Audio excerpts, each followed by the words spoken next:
Hey guys, welcome back to another Star Citizen video. This time we are coming to you guys on the live servers and talking about update 3.17.2. We have our first impression for you guys, as well as a breakdown of some of the things we've noticed, like bugs, updates, and new features. So yeah, let's roll it and take a peek at 3.17.2.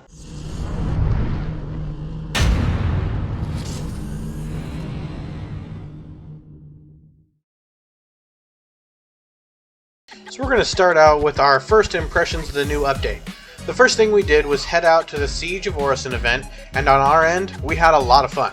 Our first playthrough was great. We arrived on Orison, we found our way to the showroom shuttle, and then we set our regen point to the local hospital, and then headed out to where the action was. Right away we came into contact with enemies from every direction, some in plain sight and some better hidden than others, and in the usual Star Citizen way we had to find our own way to our objectives. We were looking out over large gaps to see bridges and plotting routes, we were going up and down elevators to find vantage points and scoping out situations, and we were making our way to other shuttles and riding them to other platforms and even more objectives. Seeing all the players in one place and the sheer number of ships and NPC bodies littered all over the place was very cool. Ascending the tall buildings looking for targets, finding your way through platforms filled with burning debris and lootable boxes, getting mission updates via heads-up display, commandeering ships, destroying turrets, and taking down iffies as they are called in the mission was just a lot of fun. The objectives and the overall feel of the event was great. If you guys are interested in us playing the entire event from beginning to end, definitely drop a comment down below and let us know. Along the way to Orison and during the event on Orison, we noticed quite a few things, like for one, an overall smoother performance. Orison right now can cause some pretty good lag, don't get me wrong, but not nearly as much as we'd expected when we heard about the sheer number of players and ships involved with the event. However, outside of Orison, the performance gains are pretty clear. We noticed that the UI interactions have changed slightly. They seem a little bit sharper, and they have added in some new search options to the kiosks, as well as the ability to buy certain items in bulk like med pens and oxypens. Some kiosks even feature food and drink now, so you no longer have to buy whatever it is you need from the kiosk and then run some other location and pick up food there. There also seems to be some shader improvements as well. For instance, I don't know about you guys, but this armor looks a lot better than it used to in terms of visual effects, like lighting and color, and I suspect maybe even some improvements to how reflections work, because we've also noticed that in a lot of areas where there are glass windows, they look a lot better.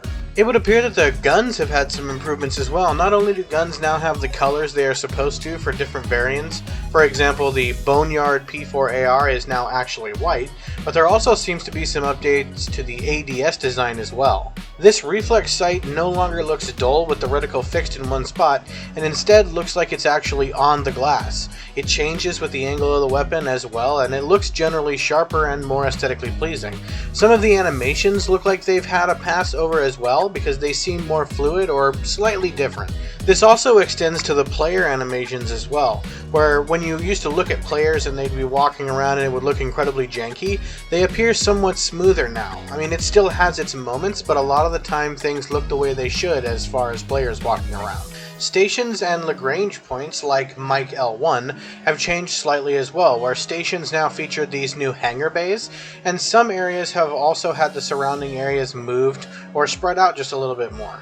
The new derelict sites on Microtech have been pretty awesome to experience as well. Seeing the NPCs walking around planetside via the new planetary nav mesh tech while you're searching for packages is very immersive and long overdue if you ask me. We feel like this opens up the doors for things like sniping and ship-to-ground engagements. It's pretty exciting to think about what this will evolve into as time goes on. And on top of that, for all you miners out there, the Argo Mole is once again functioning, so get out there and get the big money once again. And now on to the not so fun things. There are still minor bugs and glitches that are kind of disappointing to still be experiencing, like the glitching altimeter, the falling randomly through buildings and planets, picking up packages and dropping packages getting stuck in your hands or on the floor, various reloading glitches, ships spawning at weird angles in hangars, players bumping into each other and killing themselves. Some of those things still haven't been fixed. Another thing we're still experiencing are the refuel, rearm, and repair glitches involving ships. For instance, 50% of the time whenever I land my Cutlass Black at a station, I get a glitch where it will not allow me to repair or refuel or whatever. It continues to say no service required in red, and the only way I can fix this sometimes is by taking off and landing repeatedly, or by opening up the hangar, aiming my ship out into space, and turning on cruise at like the lowest speed I possibly can, and letting the ship slowly fly its way out until eventually the kiosk will allow me to claim the ship, which refuels it and rearms it and all that stuff automatically. It's incredibly inconvenient and it's a huge time waster. There are a few new glitches that have shown their face. For instance, the new elevator glitch where sometimes you go to call an elevator, the doors open and you can't step inside. It turns out that this is because the elevator has somehow become cloned and there is an invisible copy blocking your way in. Depending on the elevator in question, sometimes you can interact with the floor panel by looking through the fake open door and sending the elevator to a different floor, and then call it again and the doors will open, allowing you to actually walk inside. This glitch is interesting and at the same time a total pain. The Siege event also has a number of bugs. For instance, on one of our playthroughs, the leader we were supposed to eliminate at the admin platform just straight up never spawned in. So there were like 30 players running around looking for an NPC that never existed and going completely crazy in chat. And another time we were stopped in mid-mission because an elevator refused to function correctly. Some of you may have also heard about CIG compensating players with AUEC for playing during the 3.17.1. Originally, they did do that, but they did it by building a script that determined the amount of AUAC given to everybody by referencing the time they played during 3.17.1, and this resulted in some players receiving literally billions of AUEC, so they decided to roll that back and give everybody a few million at best, with another million being added sometime during this week according to them. My question to them is, why didn't they just add a static amount for everybody, say 5 or even 6 million, and then just be done with it? It wouldn't have ruined the economy testing and everybody could get like one good ship and then get an early start. I doubt I'll get an answer for that, but I've said my piece and I think I'm done with that now. Altogether, we've still managed to have a lot of fun during the update.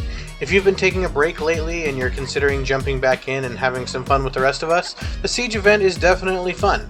It pays you 180k per run with call to arms and all the loot that you can find along the way. It's definitely worth it. Paired with the performance increases and all the other stuff that we've talked about today, it's a good update.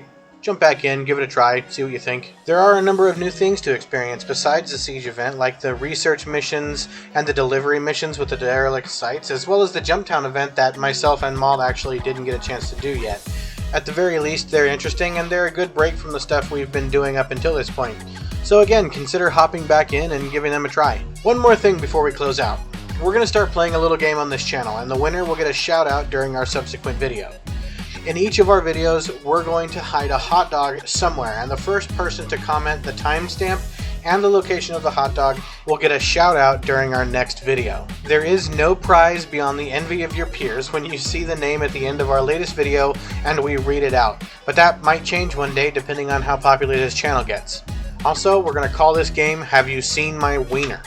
So, we wish you guys good luck, and by the way, there is one hidden in this video as well, so let the game begin. But anyway, we're itching to get back into the game, so we're going to go ahead and call it here.